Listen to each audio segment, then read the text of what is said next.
నమస్కారం. నా పేరు అప్పల్ నాయుడు, తెలుగు టీచర్. నా యొక్క యూట్యూబ్ ఛానల్ని సబ్స్క్రైబ్ చేసుకోకపోతే సబ్స్క్రైబ్ చేసుకోండి, లైక్ చేయండి, షేర్ చేయండి. ఈరోజు తరగతిలో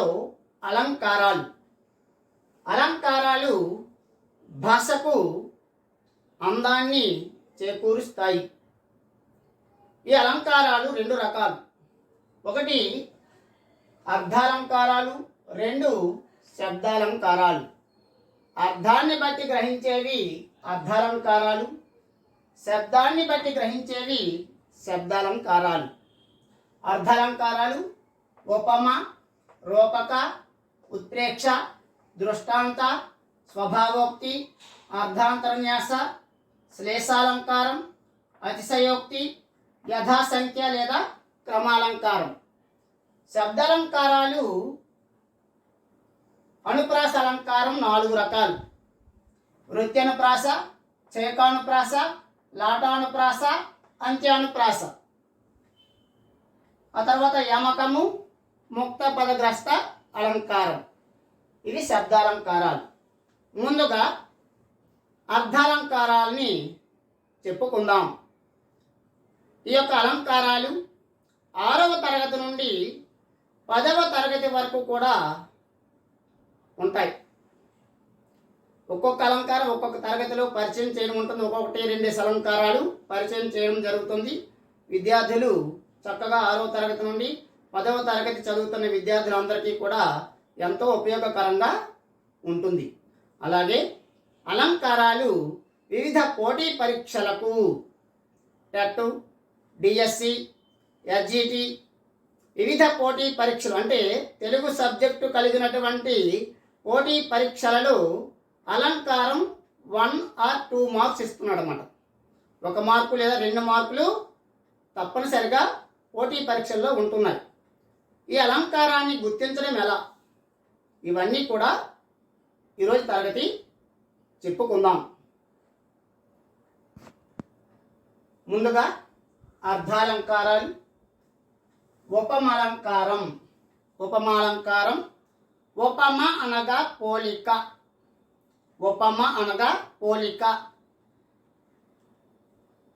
ఇది పరీక్షల్లో ఎలా ఇస్తున్నారంటే ఉపమ అనగా అంటే ఏమిటి లేదా ఉపమ అంటే ఏమిటి, పోలిక, వర్ణమ, అధికమ, ఈ విధంగా ఇస్తున్నారు. ఉపమ అనగా పోలిక.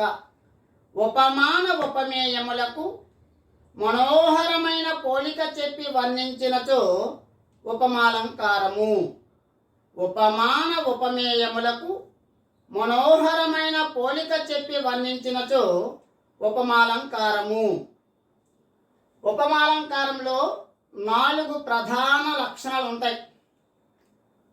1 ఉపమేయం, 2 ఉపమానం, 3 ఉపమావాచకం, 4 సమాన ధర్మం. ఓకే, ఇందులో ఉపమేయం అంటే ఏమిటి? ఉపమేయము అంటే వర్ణించిన వస్తువు లేదా పోల్చిన వస్తువు. ఉపమేయము అంటే వర్ణించిన వస్తువు లేదా పోల్చిన వస్తువు. ఉపమానం అంటే పోలికగా తెచ్చుకున్న వస్తువు. పోలికగా తెచ్చుకున్న వస్తువు. అర్థమైందా? పోల్చబడే వస్తువుకి పోలికగా ఏదైతే చెప్తున్నామో ఆ వస్తువు ఉపమానం. 3 ఉపమావాచకం. ఉపమాన ఉపమేయాలకు అనుసంధానకర్త. ఉపమాన ఉపమేయాలకు పోలికను తెలిపే పదం. లాగా, వలె, పోలే, భంగి, విధము, రీతి, చందము, ఇవి ఉన్నాయంటే చూడండి, వలె, లాగా, పోలే, విధము, భంగి, రీతి, చందము ఇవి కనిపించాయంటే అది ఉపమాలంకారము. కాబట్టి ఉపమావాచకం అంటే ఏంటి? ఉపమాన ఉపమేయాలకు అనుసంధానకర్త, పోలికను తెలిపే పదం ఉపమావాచకం. 4 సమాన ధర్మం. ఉపమాన ఉపమేయాలకు సమాన గుణాన్ని తెలియజేసేది సమాన ధర్మం. ఉదాహరణకు శ్వేత ముఖము చంద్రబింబములాగా మనోహరముగా ఉన్నది. శ్వేత ముఖము చంద్రబింబములాగా మనోహరముగా ఉన్నది. ఇది ఉదాహరణ. ఇందులో ఎవరిని వర్ణించాము? శ్వేతముఖము. ఇక్కడ శ్వేతముఖం అనేది ఏంటి? ఉపమేయం. శ్వేతముఖాన్ని దేంతో పోల్చడం జరిగింది? చంద్రబింబముతో. చంద్రబింబం అనేది ఉపమానం.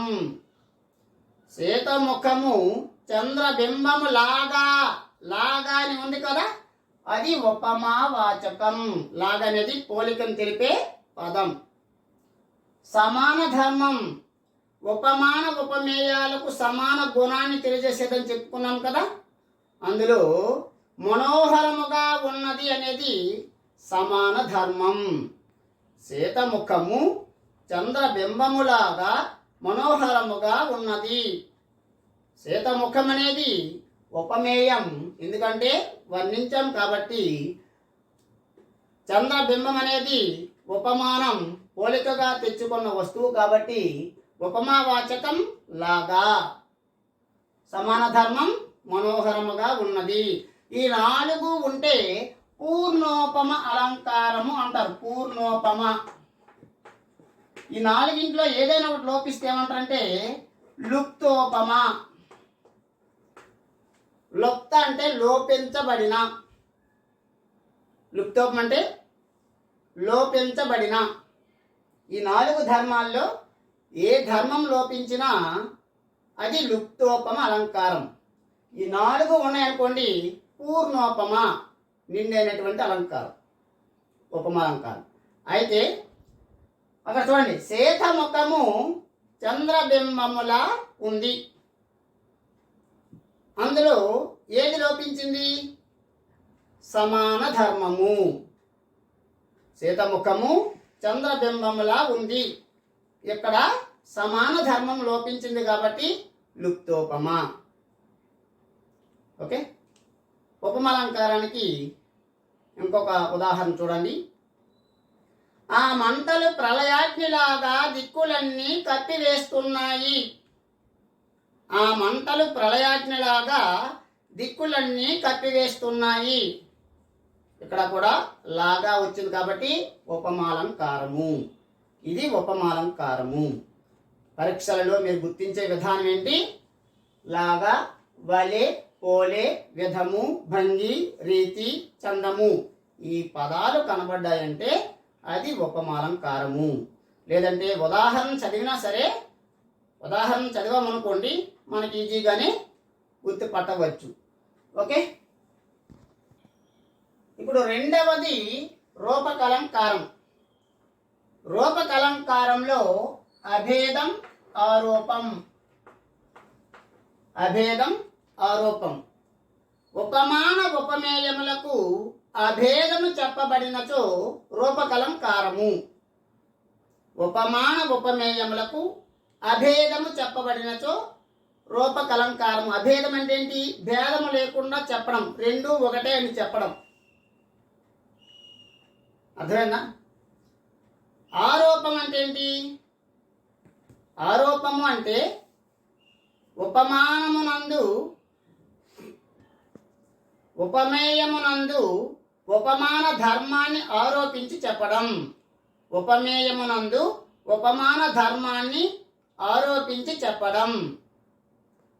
ఉపమేయం అంటే, ఉపమానం అంటే ఆల్రెడీ మనం ఇంతకుముందే చెప్పుకోవడం జరిగింది. అయితే ఉదాహరణ, సంసార సాగరాన్ని ఈదుట మిక్కిలి కష్టం. సంసార సాగరాన్ని ఈదుట మిక్కిలి కష్టం. సంసార సాగరాన్ని ఈదుట మిక్కిలి కష్టం.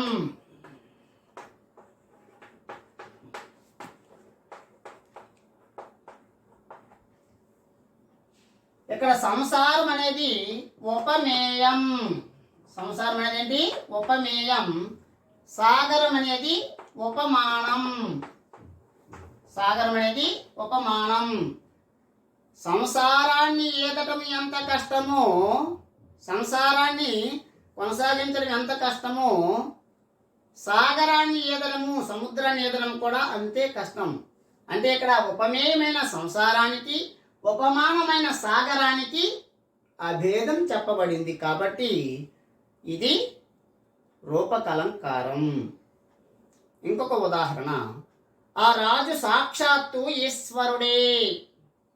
ఆ రాజు సాక్షాత్తు ఈశ్వరుడే. ఆ రాజు సాక్షాత్తు ఈశ్వరుడే. ఆ రాజు ఏదో ఆరోపించడం జరిగింది? సాక్షాత్తు ఈశ్వరుడే. అర్థమేనా? ఇలా ఉపమేయానికి, ఉపమానానికి అభేదం చెప్పబడితే దాన్ని ఏమంటారు? రూపకలంకారము. దాని కీవర్డ్స్ ఏంటంటే అభేదం, ఆరోపం.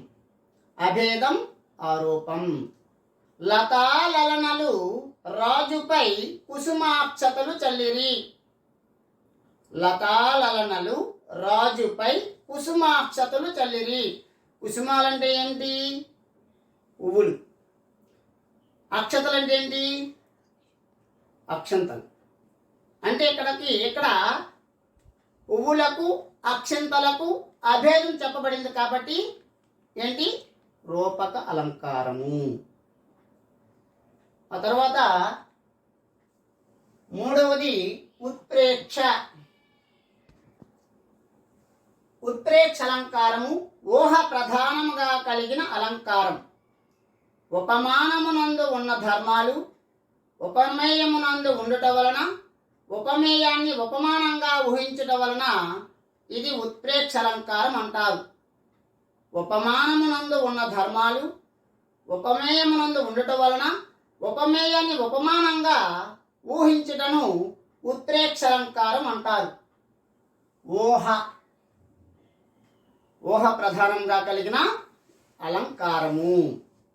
అయితే దీంట్లో ఏమో, అన్నట్లు ఇలాంటివి కీవర్డ్స్. ఆ ఏనుగు నడకొండ అన్నట్లు ఉన్నది. ఆ ఏనుగు నడకొండ అన్నట్లు ఉన్నది. అన్నట్లు అనేది ఉంది కదందులో. ఆ ఏనుగు అంటే దూరంగా చూస్తే ఆ ఏనుగు పెద్దగా కనబడదు కదా. అది చూసిన తర్వాత కొండ ఏమో అన్నట్లుగా అనిపిస్తే ఇది ఉత్ప్రేక్ష అలంకారం. ఊహ కదా, ఊహ ప్రధానంగా కలిగిన అలంకారం కదా ఉత్ప్రేక్ష అలంకారం. మా వీధిలో పెద్ద కుక్కను చూసి సింహమేమో అనుకున్నాను. మా వీధిలో ఉన్న పెద్ద కుక్కను చూసి సింహమేమో అనుకున్నాను. ఏమో, అన్నట్లు ఇలాంటివి వచ్చినట్లయితే అది ఉత్ప్రేక్ష అలంకారము. ద్రౌపది చేతిలోని తల వెంట్రుకలు నల్లని త్రాచుపామేమో అన్నట్లుగా ఉన్నాయి. ద్రౌపది చేతిలోని తల వెంట్రుకలు నల్లని త్రాచుపామా అన్నట్లుగా ఉన్నాయి. చూసారా? ద్రౌపది చేతిలోని తల వెంట్రుకలు ఎలా ఉంటాయి? నల్లగా ఉంటాయి. ద్రౌపది చేతిలోని తల వెంట్రుకలు ఎలా ఉందంట? నల్లని త్రాచుపామేమో అన్నట్లుగా. తల వెంట్రుకలు నల్లని త్రాచుపాము. ఇలా తల వెంట్రుకలని దేంతో ఊహించాడు? నల్లని త్రాచుపామేమో అన్నట్లుగా ఊహించడం జరిగింది. ఇది ఉత్ప్రేక్ష అలంకారము. ఆ తరువాత దృష్టాంతలంకారం. దృష్టాంతము అంటే ఉదాహరణ. దృష్టాంతము అంటే ఉదాహరణ. భాస్కర శతకం అంతా కూడా దృష్టాంతలంకారంలోనే ఉంటుంది. చూడండి, ఉపమాన ఉపమేయములందు భిన్న ధర్మాలు బింబ ప్రతిబింబ భావముతో చెబితే అది దృష్టాంతలంకారము. ఉపమాన ఉపమేయములందున్న భిన్న ధర్మాలు బింబ ప్రతిబింబ భావముతో చెబితే అది దృష్టాంతలంకారము.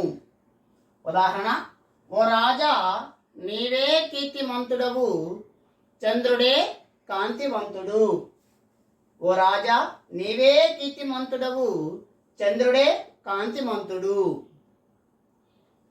రాజు ధర్మం కీర్తి అంటే రాజు కీర్తిని పొందుతాడు, చంద్రుడు కాంతిని ఇస్తాడు. చంద్రుడు కాంతిని ఇస్తాడు. రాజు ధర్మం కీర్తివంతం, చంద్రుని ధర్మం కాంతివంతం. ఇలా కీర్తి కార్తి అనే భిన్న ధర్మాలు బింబ ప్రతిబింబ భావంతో వచ్చాయి కాబట్టి ఇది దృష్టాంతలంకారము. ఇంకొక ఉదాహరణ చూడండి.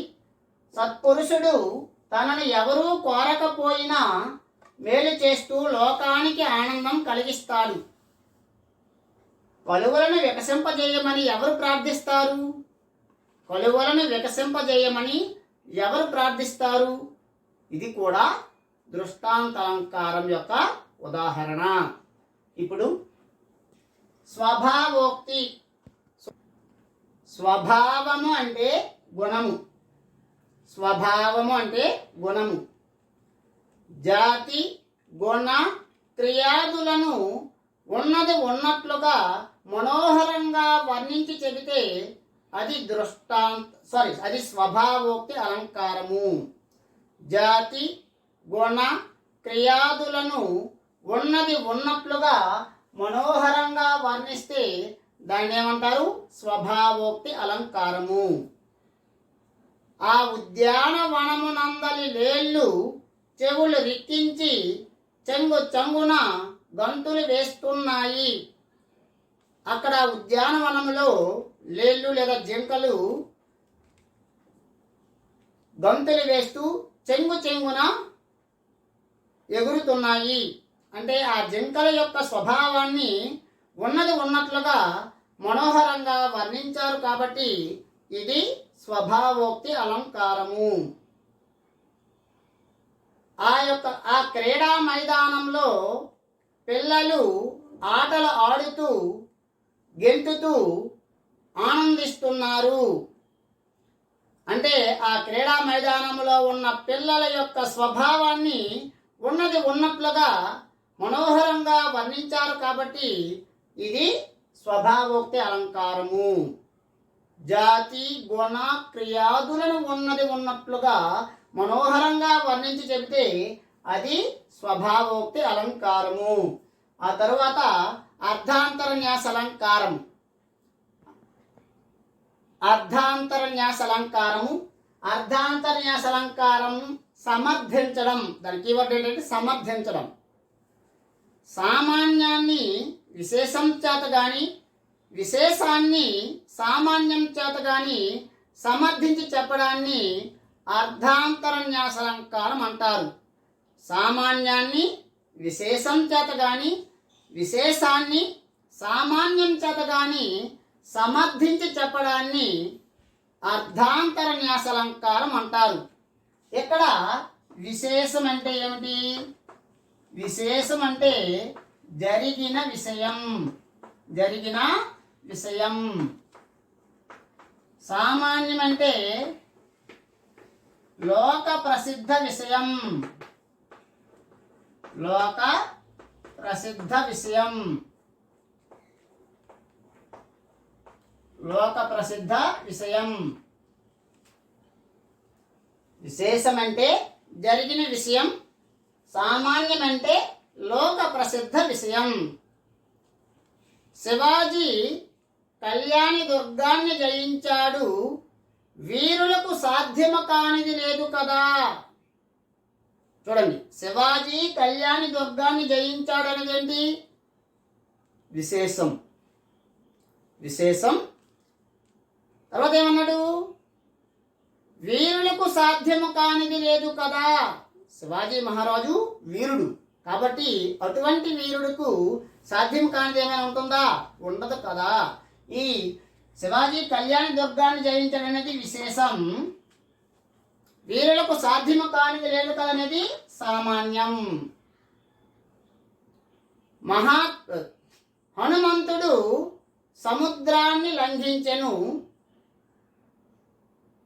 హనుమంతుడు సముద్రాన్ని లంఘించెను, మహాత్ములకు సాధ్యము కానిది లేదు కదా. హనుమంతుడు సముద్రమును దాటెను అనేది లేదా లంఘించెను అనేది ఏంటి? విశేషం. మహాత్ములకు సాధ్యము కానిది లేదు కదా అనేది ఏంటి? సామాన్యం.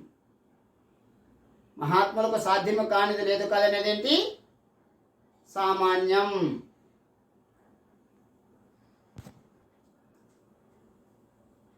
శ్లేష అలంకారము. శ్లేష అంటే నానార్థ సంశ్రయము. శ్లేష ఒక పదానికి వేరు వేరు అర్థాలు కలిగిన అలంకారము శ్లేషాలంకారము అంటారు. ఉదాహరణ చూడండి. రాజు కువలయానందకరుడు. రాజు కువలయానందకరుడు. ఇక్కడ రాజు అనే పదానికి ప్రభువు, చంద్రుడు అనే నానార్థాలు వచ్చాయి. ఇక్కడ కువలయం అనే పదానికి కలువ, భూమి అనే నానార్థాలు వచ్చాయి. రాజు భూమిని ఆనందపరుస్తాడు, చంద్రుడు కలువలకు ఆనందాన్ని ఇస్తాడు. ఒక పదానికి వేరు వేరు అర్థాలు వచ్చినట్లయితే అది శ్లేషాలంకారము. శ్లేష అంటే నానార్థ సంశ్రయము. శ్లేష. రాజు కువలయానందకరుడు. రాజు అనే దానికి నానార్థాలు ప్రభువు, చంద్రుడు. రాజు భూమిని ఆనందపరచును. కువలయము అంటే కలువ, భూమి. కలువ, చంద్రుడు కలువలకు ఆనందాన్ని కలిగిస్తాడు. ఓకే. మిమ్ము మాధవుడు రక్షించుగాక. మిమ్ము మాధవుడు రక్షించుగాక. ఇక్కడ మాధవుడు అంటే ఎవరు? విష్ణుమూర్తి. మాధవుడు అంటే విష్ణుమూర్తి. లేదా కృష్ణ అని కూడా అంటున్నాయి. మాధవుడు అంటే విష్ణుమూర్తి. మిమ్ము మాధవుడు రక్షించుగాక. ఇక్కడ మాధవుడు అంటే విష్ణుమూర్తి. ఉమాధవుడు అంటే శివుడు. ఉమాధవుడు అంటే ఎవరు? శివుడు. పదం ఒకటే కానీ అర్థాలే వేరు. మిమ్ము మాధవుడు రక్షించుగాక. మాధవుడు అంటే విష్ణుమూర్తి, ఉమాధవుడు అంటే శివుడు. నీ వేళ వచ్చెదవు. నీ వేళ వచ్చెదవు. నీవు ఎందుకు వచ్చావు? నీవు ఏలుటకు వచ్చావు. అర్థమైందా? ఒకే పదానికి వేరు వేరు అర్థాలు. నీ వేళ వచ్చెదవు. నీవు ఎందుకు వచ్చావు ఒక అర్థం. ఇంకొక అర్థం ఏంటి? నీవు ఏలుటకు వచ్చావు. ఇలా ఒక పదానికి వేరు వేరు అర్థాలు వచ్చినట్లయితే అది ఏ అలంకారము? శ్లేషాలంకారము. నెక్స్ట్ వన్ అతిశయోక్తి. అతిశయోక్తి అంటే అధిక వర్ణన. అధిక వర్ణన. గోరంత విషయాన్ని కొండంత విషయం చేసి చెప్పడం. చిన్న విషయాన్ని పెద్ద విషయం చేసి చెప్పడాన్ని అతిశయోక్తి అలంకారం అంటారు. మా పొలంలో బంగారం పండింది. మా పొలంలో బంగారం పండింది. పొలంలో బంగారం పండుతుంది ఏంటి? పండదు. పంట బాగా పండిన సందర్భంలో మా పొలం బంగారం పండిందండి అంటాం. అధికం చేసి చెప్పడం. మా నగరంలోని మేడలు ఆకాశాన్ని తాకుచున్నాయి. మా నగరంలోని మేడలు ఆకాశాన్ని తాకుచున్నాయి. నగరంలోని మేడలు ఆకాశాన్ని తాకుతాయి ఏంటి? తాకు అంటే ఎత్తుగా ఉన్నాయని చెప్పడం. అర్థమైందా? ఇది అతిశయోక్తి అంటే ఏంటి? అధికం చేసి చెప్పడం. ఎక్కువ చేసి చెప్పడాన్ని అతిశయోక్తి అలంకారం అని అంటారు. నెక్స్ట్ యథాసంఖ్య లేదా క్రమాలంకారం. ఇది ప్రస్తుతం నూతన పాఠ్య పుస్తకం, ప్రస్తుతం 10వ తరగతి నూతన పాఠ్య పుస్తకంలో ఈ అలంకారం ఇవ్వడం జరిగింది. సిబిఎస్ఈలో కూడా ఈ అలంకారం ఉంది. యథాసంఖ్య లేదా క్రమాలంకారము. ఒక క్రమములో వస్తువులకు అదే క్రమములో అన్వయించిన అలంకారం. ఒక క్రమములో యథాసంఖ్య అలంకారం లేదా దీనినే క్రమాలంకారం అంటారని చెప్పుకున్నాం కదా. దీనికి ఉదాహరణ చూడండి. లక్ష్మీ సరస్వతి పార్వతులు ధనమును, విద్యను, ధైర్యమును, వసంగును ఇస్తారు. లక్ష్మీ సరస్వతులు క్రమం. ఆ తర్వాత క్రమం ఏంటి? ధనమును, విద్యను, ధైర్యమును. లక్ష్మి ధనమునిస్తుంది, సరస్వతి విద్యనిస్తుంది, పార్వతి ధైర్యం ఇస్తుంది. అర్థమైందా? ఇలా క్రమంగా వచ్చినటువంటి వరుస క్రమంలో వచ్చిన దానిని క్రమాలంకారం అంటారు. లక్ష్మీ సరస్వతి పార్వతులు ధనమును, విద్యను, ధైర్యమును ఇస్తారు. ఇంకొక ఉదాహరణ చూడండి. రాజు రవి కాఫీ టీ తాగారు. రాజు రవి కాఫీ టీ తాగారు. అలాగే ఇంకొక ఉదాహరణ, ఇంద్రార్జునులు వజ్రాయుధ గాంధీవమును ధరించిరి. అర్థమైందా? ఇంద్రార్జునులు వజ్రాయుధము, గాంధీవము ధరించారు. ఇంద్రుడు వజ్రాయుధాన్ని ధరిస్తాడు, అర్జునుడు గాంధీవాన్ని ధరిస్తాడు. ఇలా ఒక క్రమములో వస్తువుకు అదే క్రమములో అన్వయము కలిగించిన అలంకారమే క్రమాలంకారము. దీనిని యథాసంఖ్య అలంకారం అని అంటారు. అలంకారాలు 2 రకాలని చెప్పుకున్నాం కదా. ఒకటి అర్ధాలంకారాలు, 2 శబ్దాలంకారాలు. అర్ధాలంకారాలు వివరించుకోవడం జరిగింది. ఇప్పుడు శబ్దాలంకారాలు, శబ్దాన్ని బట్టి గ్రహించే అలంకారాలు శబ్దాలంకారాలు. ఇవి శ్రోతలకు, వినేవారికి వినసొంపును కలిగిస్తాయి, కనుల విందును చేస్తాయి. శబ్దాన్ని బట్టి గ్రహించే అలంకారాలు శబ్దాలంకారాలు. శబ్దాలంకారాలు ప్రధానముగా 3 విధములు. శబ్దాలంకారాలు ప్రధానముగా 3 విధములు. 1 అనుప్రాసము, 2 ముక్త పదగ్రస్త, 3 యమకము. ఈ అనుప్రాస అలంకారము, అనుప్రాసం అంటే ఒక అక్షరము కానీ, అక్షరముల సమూహము కానీ, పదము కానీ మరల వచ్చిన అనుప్రాస. ఒక అక్షరము కానీ, అక్షరముల సమూహము కానీ, పదము కానీ మరల వచ్చిన అనుప్రాసం అందురు. ఈ అనుప్రాసము 4 రకాలు. 1 వృత్యనుప్రాస, 2 చేకానుప్రాస, 3 లాటానుప్రాస, 4 అంత్యానుప్రాస. ఈ 4 చెప్పుకున్న తర్వాత ఈ ముక్త పదగ్రస్తము, యమకాలంకారం చెప్పుకుందాం. ముందుగా వృత్యనుప్రాస అలంకారం.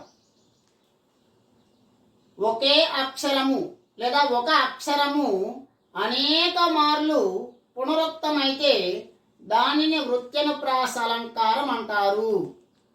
ఒకే హల్లు లేదా ఒకే అక్షరము మరల వచ్చినట్లయితే, అనేక సార్లు పునరుక్తమైనట్లయితే అది వృత్యనుప్రాస అలంకారము. ఒకే అక్షరము మరల వచ్చినట్లయితే అది వృత్యనుప్రాస అలంకారము. ఉదాహరణ,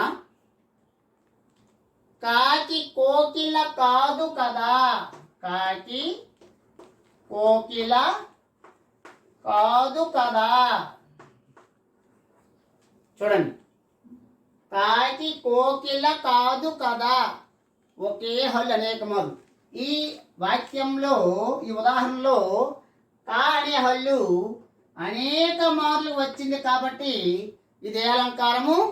వృత్యనుప్రాస అలంకారము. ఇంకేంటంటే నీ కరుణ కటాక్ష వీక్షణములకై వీక్షించుచున్నారు.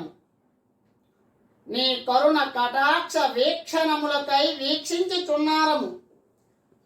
ఈ వాక్యంలో క్ష అనే హల్లు అనేక మార్లు పునరుక్తమైంది కాబట్టి ఇది వృత్యనుప్రాస అలంకారము. మందార మకరంద మాధుర్యమునదేలు. మందార మకరంద మాధుర్యమునదేలు. ఇందులో కూడా రా అనే హల్లు అనేక మార్లు వచ్చింది కాబట్టి వృత్యనుప్రాస అలంకారము. ఇంకేంటంటే చిటపట చినుకులు పటపటమను. చిటపట చినుకులు పటపటమనును.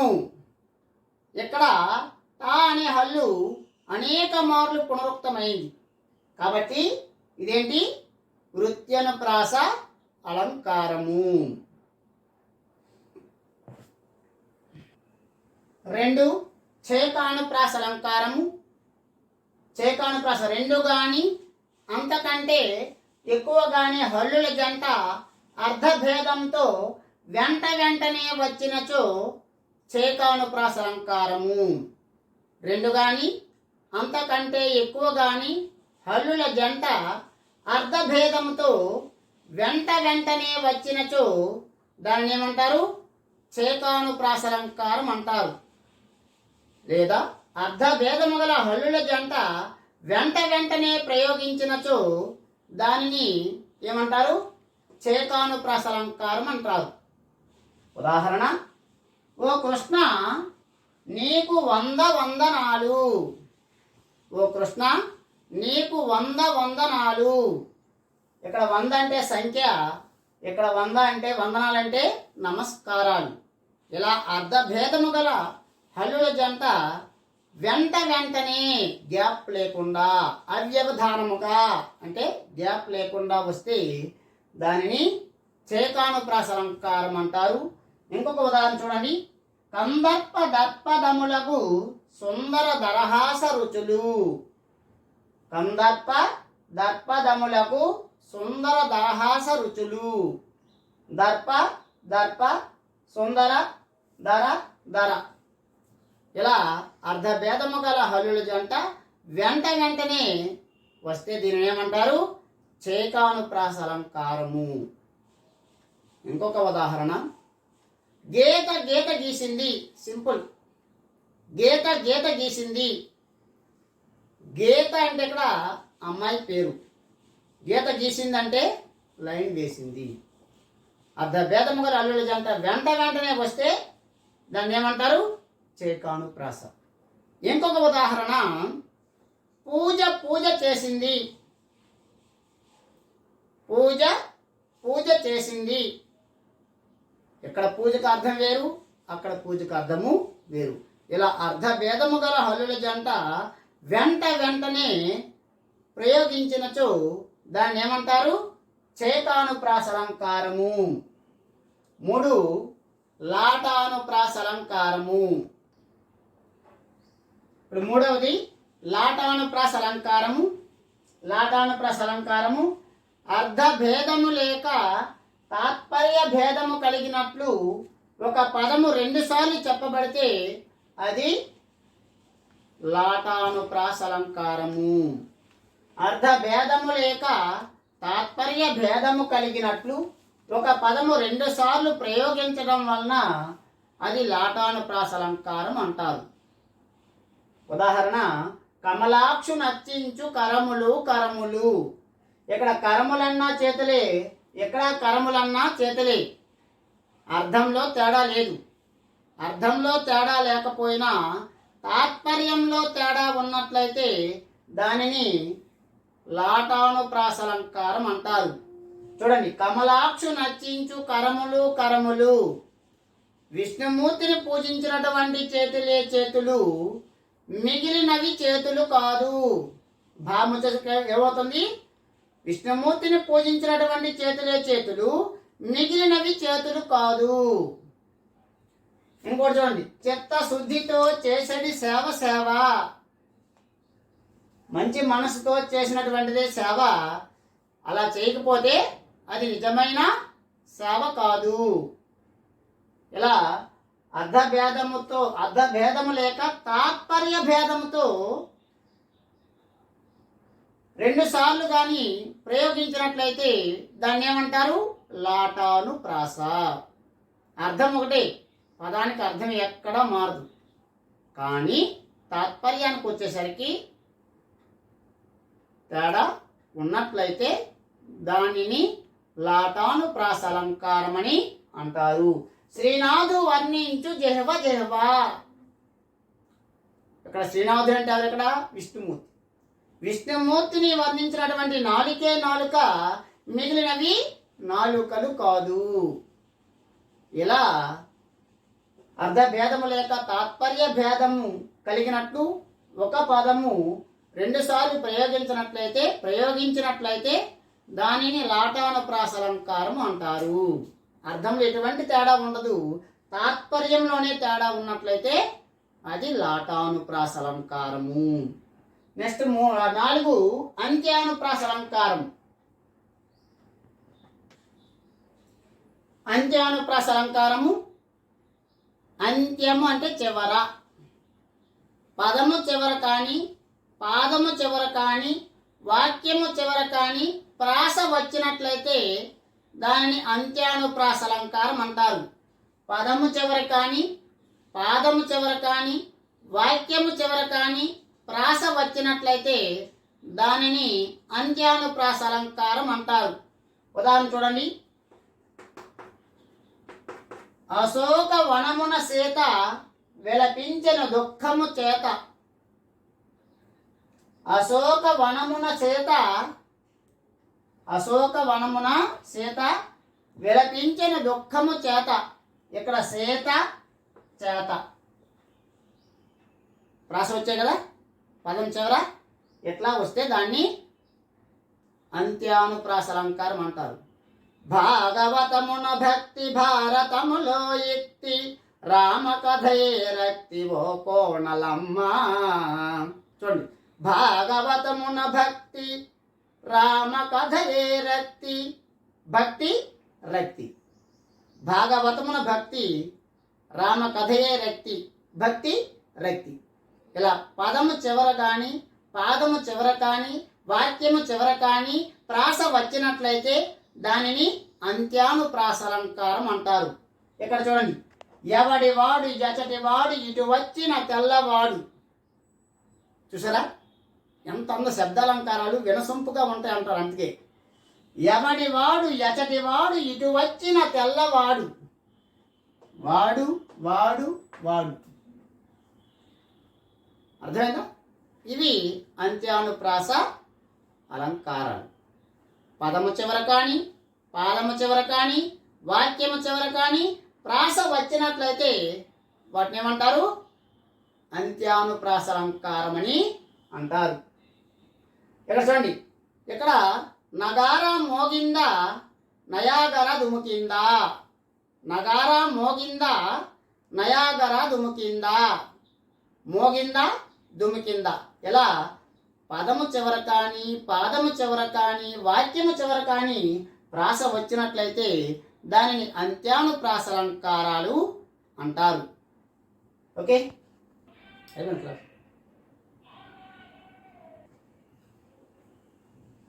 ఇప్పుడు అనుప్రాస అలంకారాలు 4 రకాలు చెప్పుకున్నాం కదా. ఇప్పుడు ముక్త పదగ్రస్త అలంకారము. ముక్త పదగ్రస్త అలంకారము. ముక్త అంటే విడవబడిన.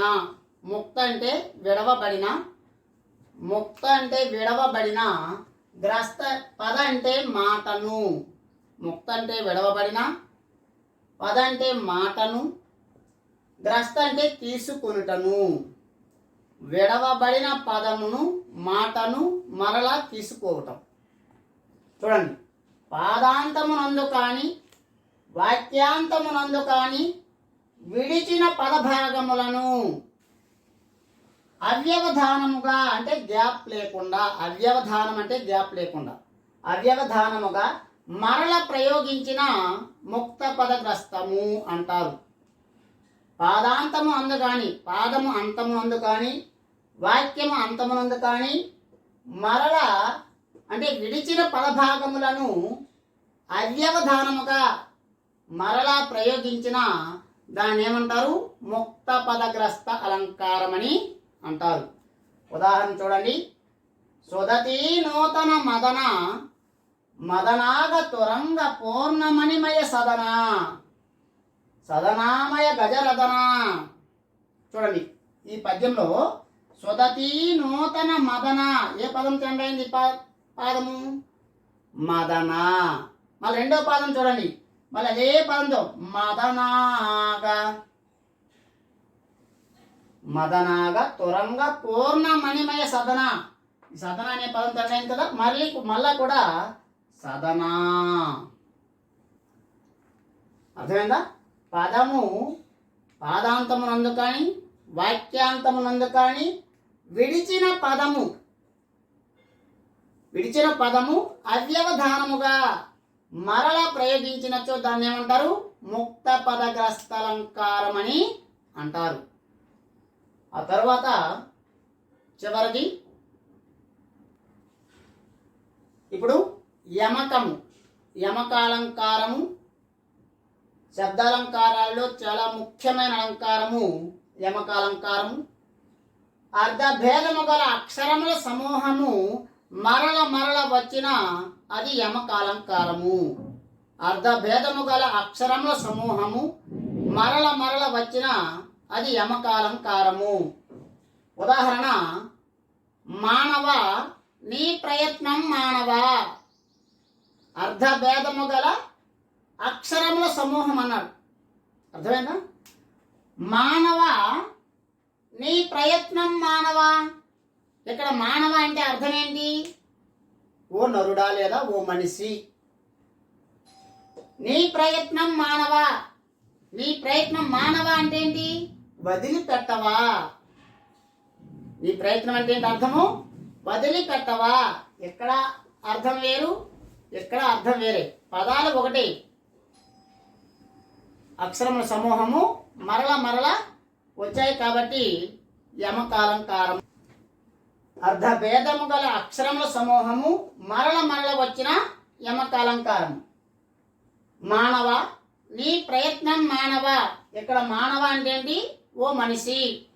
నీ ప్రయత్నం మానవ అంటే నీ ప్రయత్నం వదిలిపెట్టవా అని అర్థం.